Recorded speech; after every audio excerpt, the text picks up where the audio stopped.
Welcome to the first visual podcast because my garage The band. first, and we didn't do our hair. Do I ever though? No. This is a surprise. For We're all of us. back from our hiatus from And look, being we're together. quarantined. Yes. Roll the negative. He's vaccinated. I feel like I'm with a My celebrity. first vaccine. Yeah, so jealous. We're going to do the donut of the day, which I already bit into. It's from the Macaron shop in Belmar. Belmar. Okay, yeah, Belmar. No, Avon, I think. Just before you go over the bridge. Just before, yes. before the bridge. It's The like right on the macaroon border. store. They sell macaroons, but they also sell donuts. And Ted's favorite is Boston cream, I think. I love the ones that they have there.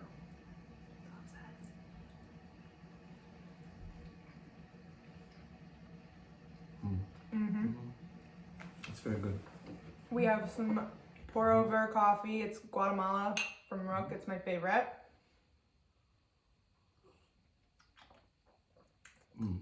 It's nice. It has a nice chocolate. I love, yeah. The chocolate is very good, and the Bavarian cream is really delicious. You can taste the vanilla. Mm-hmm. Taste I feel like that's some homemade, fresh stuff. Yeah, they did a great job. Awesome. Ooh! Oh. This podcast is going to be about the pedestalization of man. Did you read the email? Read the Yes. prompts? Yeah. Okay. But anyway, I got the idea for this because do you remember one time you said, Jenna, don't put me on a pedestal because I'll fall off. Yes. And I was like, Oh. what? A pedestal? Oh. And then I realized that I put everyone on a pedestal. And then I realized I put myself on a pedestal of impossible standards. That if I didn't have the pedestal with those like goals for myself, I could just chill out and do more stuff. Which is why this is a topic for why I failed your class, because when you have impossible standards, a lot of times what could happen is that you won't even try because you're like, my work's gonna be shitty. Yeah. Yeah. So, and putting people on a pedestal is just something that everyone does, right? It starts with your parents. Those are the first Oh yeah, no, they fall off. they fall off, and that's a very interesting experience for a human being to go through. Because I remember when my parents fell off the pedestal, I was like, wait. So, who's the expert at life then? Who knows something who do I look to? Like, God? And then I started thinking like, wait. So that means adults don't know everything. Holy shit. So then, if I go to the doctor, if I get surgery, oh my God, like they don't know anything. Like, I got so scared. I was like, how can I trust? Then are they just as good as me? But like, that's obviously not true. I can't, if I have a scalpel, like, no, I'm not an expert like that. Figuring out that we're all just people started to freak me out when I was like on planes. And I started to like think about how the not conductor, what is it? The pilot is just a person like me. Like, oh We're my all God. just people. Yeah. And I was like, wait, if I was flying a plane though. But Well, to fly the plane, you have to go to school, get educated, understand. and So, that's the thing. A pilot might look at me acting and be like, how do you memorize lines? Like, well, we all have our own thing that we're good at. So that doesn't mean that you don't have to be scared of being on a plane or getting cut open in surgery, because it's different. Being an expert is different than putting a person above you and thinking they're not human, because we're all human.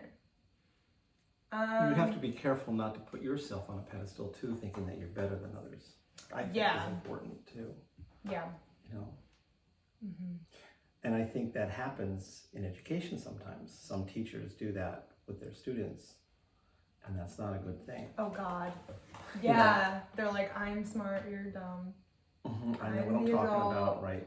But good teachers learn from their students all the time.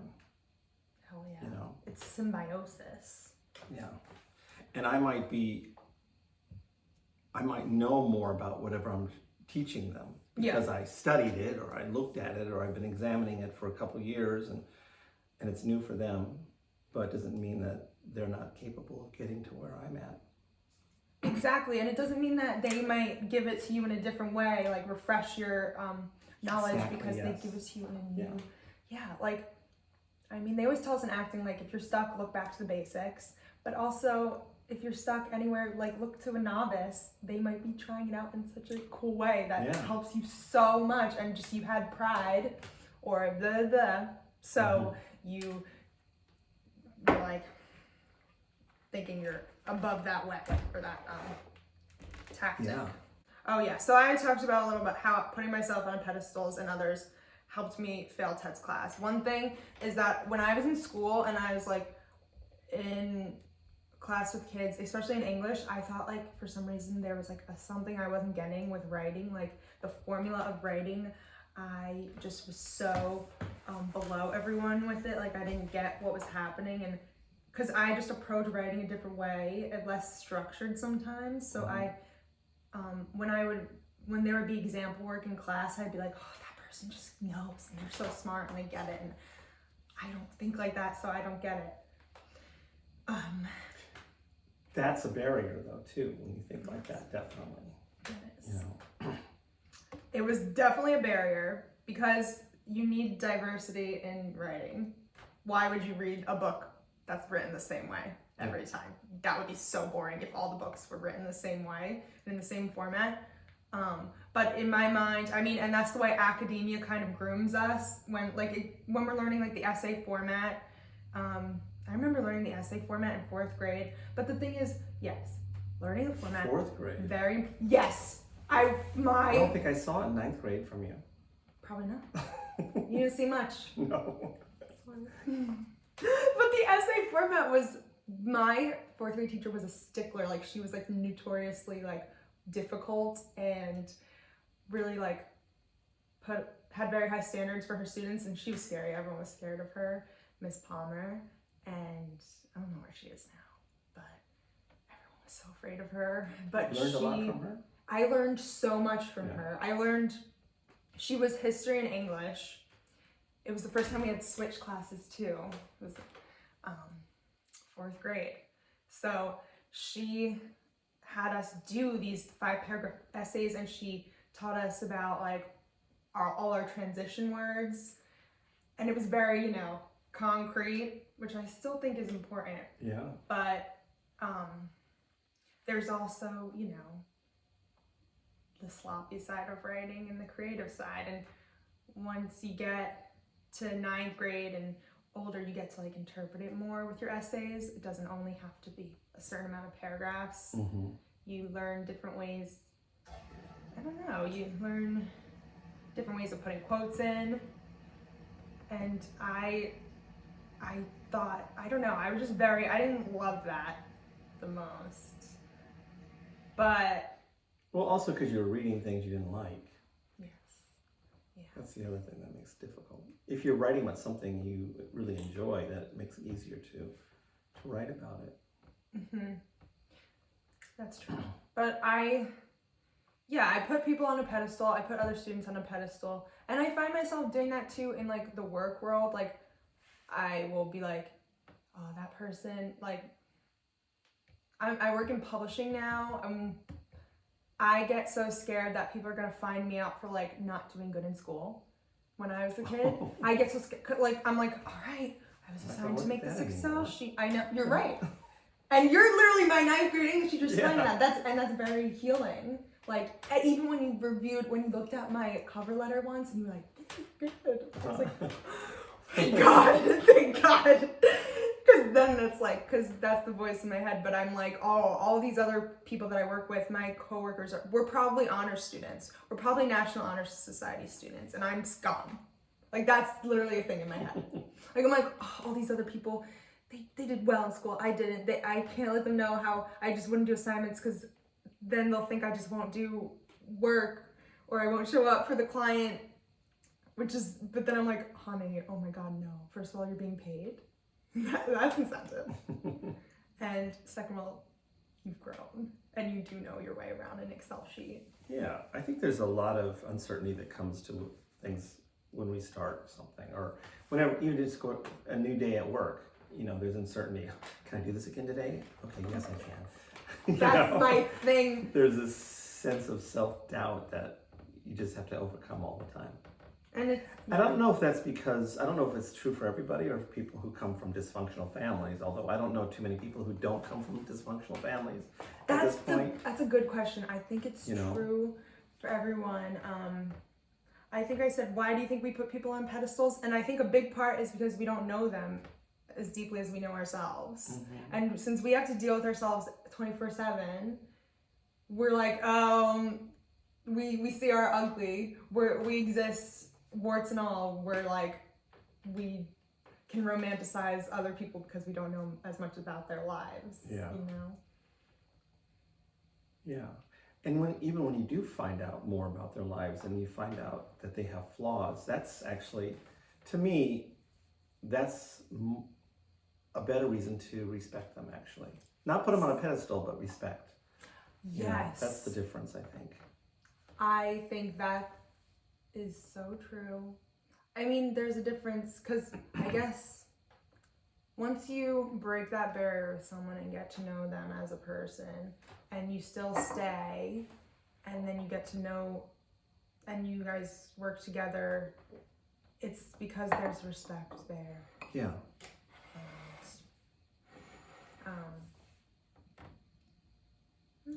And that respect allows people to be flawed. I mean, we're all flawed.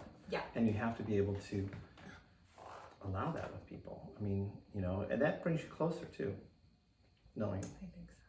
Those things. I think so. Have you ever put anyone on a pedestal, and how did that go? Of course. Yeah. Same. Oh my God. Well, my mother was on a pedestal, definitely. And then, You got older. I got older and realized I can't think of any other specifics. When you're in a relationship, a lot of times at the person, beginning, right? Yes, oh my God, yes. You don't see it. You believe everything they say, and I don't like. Sun shines out their eyes. Yes, even when they're lying to you to your face, sometimes, and like, oh, that person doesn't lie. You choose to because that's the person I made up in my head. Yeah. Yeah, I remember putting Amelia and Taylor, when they were roommates with me, I put them on a pedestal and I was like, they are smarter than me. They know more than me. Mm-hmm. They are just better professionals than me. They don't really have anything to learn from me because they're smarter. I listen to them. Soon, a few months in, I was like, we were like sisters and we were like fighting, and I was like, no, that's the wrong way to do that. And like, but I couldn't believe that at the beginning I was so intimidated by them, but then we became family. Mm-hmm. But I was so intimidated because you just see them on Instagram. It doesn't usually work out when you put people on a pedestal. They say also never meet your heroes. Oh. Because of celebrities and putting celebs on a pedestal. I definitely have celebrities on a pedestal. I always, like, Beyonce will never not be on a pedestal for me, and I like that. Unless you spend a night with her. I don't even care. I'd pay her to punch me. I really would. Oh yeah, why do you think we put people on pedestals? We sort of got into that, but why do you think we put people on pedestals? I don't know, it allows us to believe in something, maybe, in a way. I think because it's romantic. It's romantic. It gives us something to strive for in some way, too, to be like them in some way. Rose-colored glasses. Yeah. But it makes them better than us, which is dangerous, It's dangerous for when you need to stick up for yourself. Oh, yes. Then you allow them to do things that they shouldn't be allowed to do. Yeah, I think we do it because we're insecure, too. Insecurity, definitely. We're a little lost, and we want something to look towards. Yeah. But, and I mean, that's not fun, realizing that everyone's kind of lost. Like, I'm a little lost. But then it's freeing. I remember when there was a few times Matt, my son, he would be like, "But Dad, you're supposed to know." Oh, right? I said, "Yeah, but I don't know everything. I'm sorry." It was like, let me bring it to you. yeah, I don't do everything right. I try, but I don't always, you know.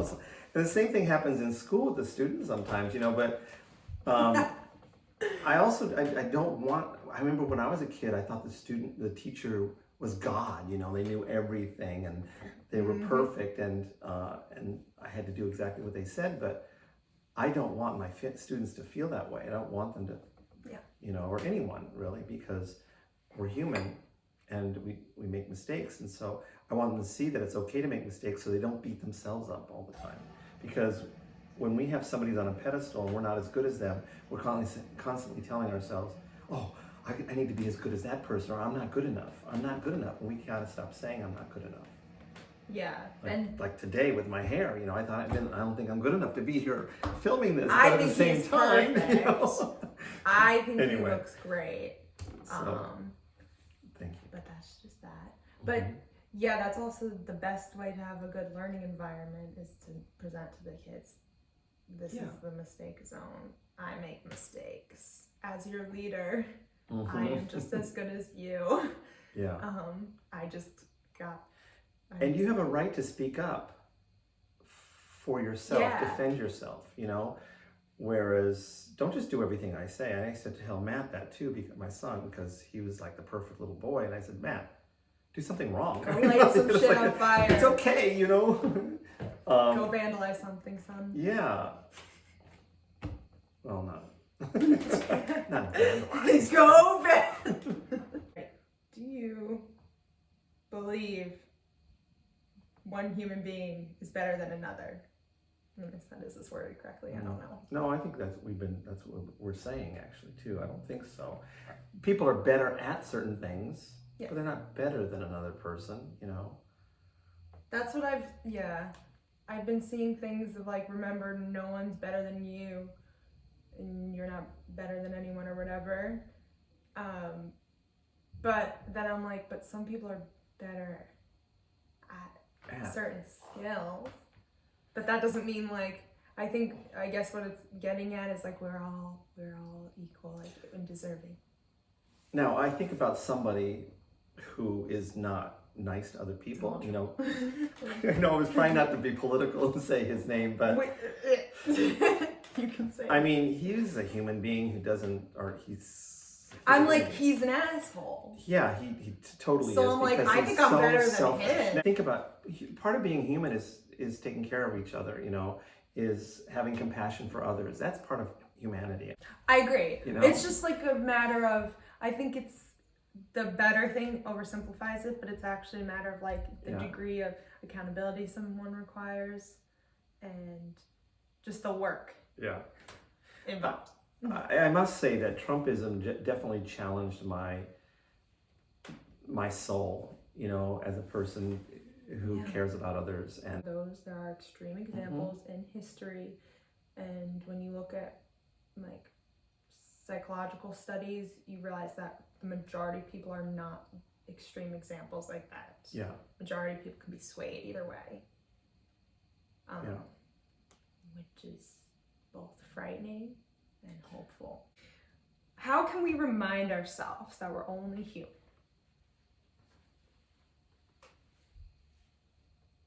How can we remind ourselves that we're only human? Sometimes instead of beating ourselves up, you mean then? That's look at yourself and not say. So one thing I've been practicing is, instead of saying "that's so stupid of me," I say "that's so human of me." Oh, that's a good one. I like that. Because That's so human of me. That's so human of me. That's my new phrase. I know you have que sera sera. Que sera sera. Absolutely love that. Yeah. But yeah, when I make a mistake, that's so human of me. And I remind myself I'm human by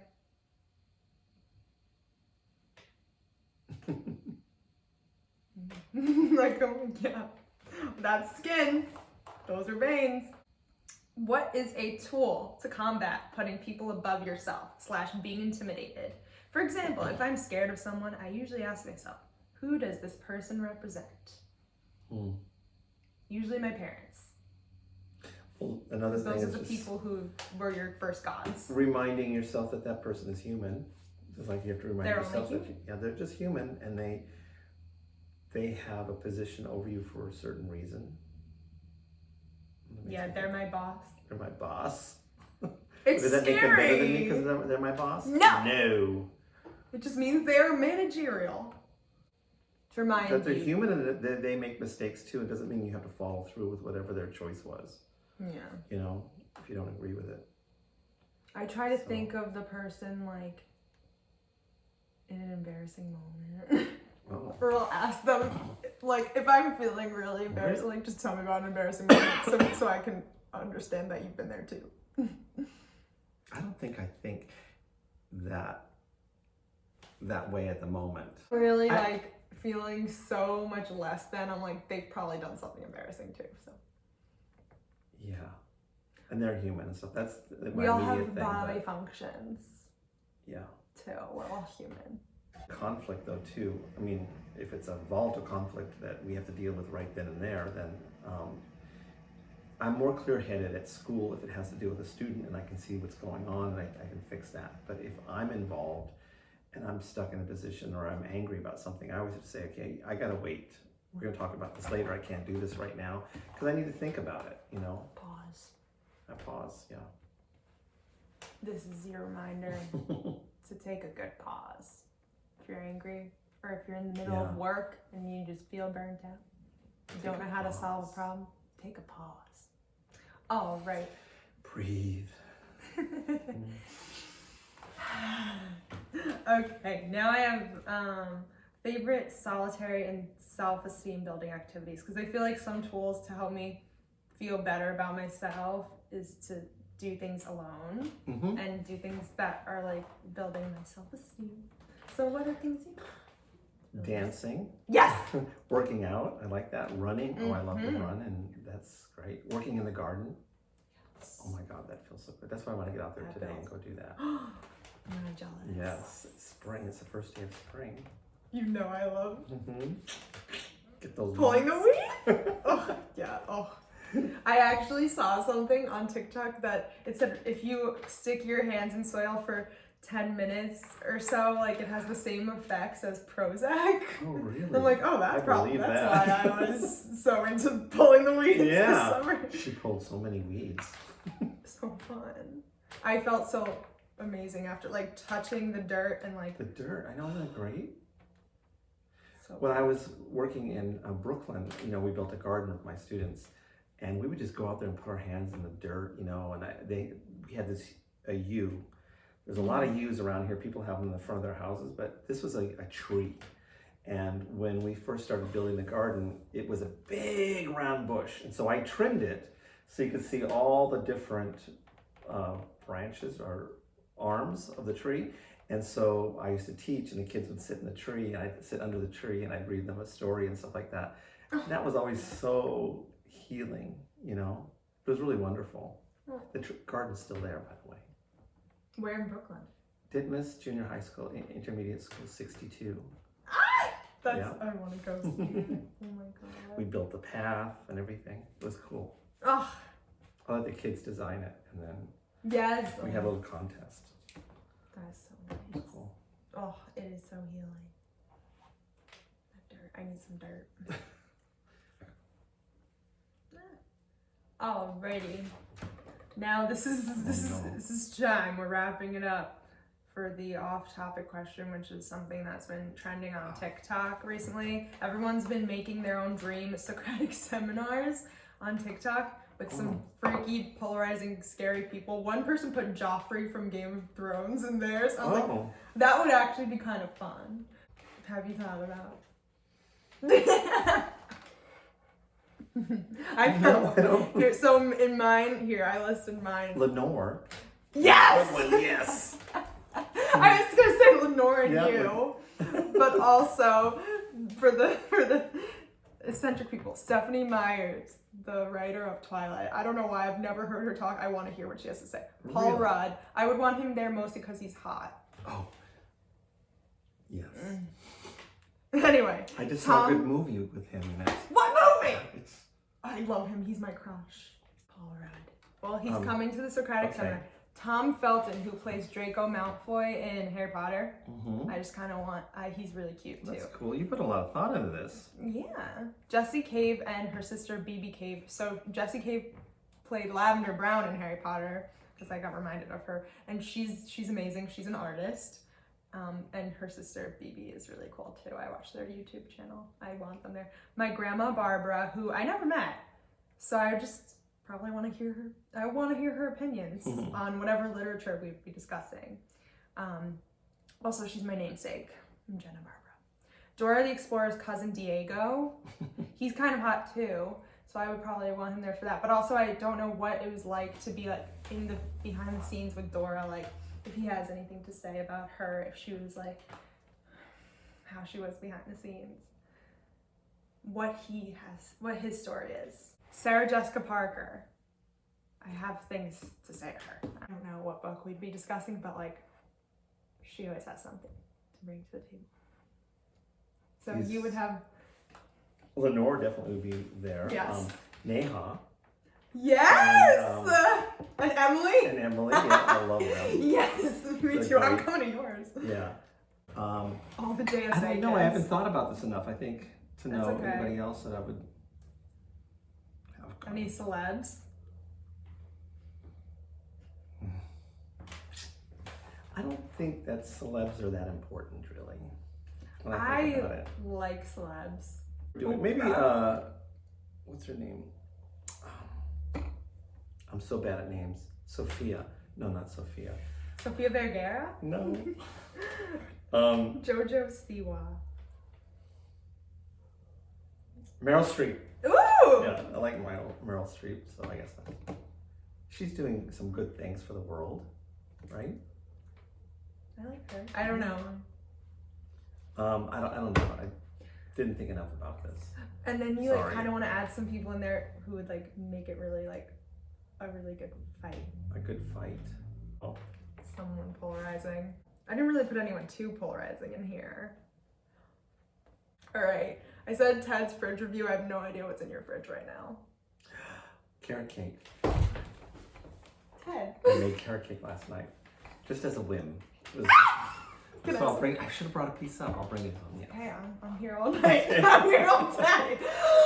Carrot cake. Yeah. Well, I actually have a review of his carrot cake on my YouTube.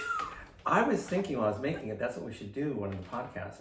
We'll be cooking while we're doing the podcast, because that brings out such great conversation, and it feels really healing and stuff like that. So I like that. Yeah. Okay. Okay. I know that you guys would be into that too.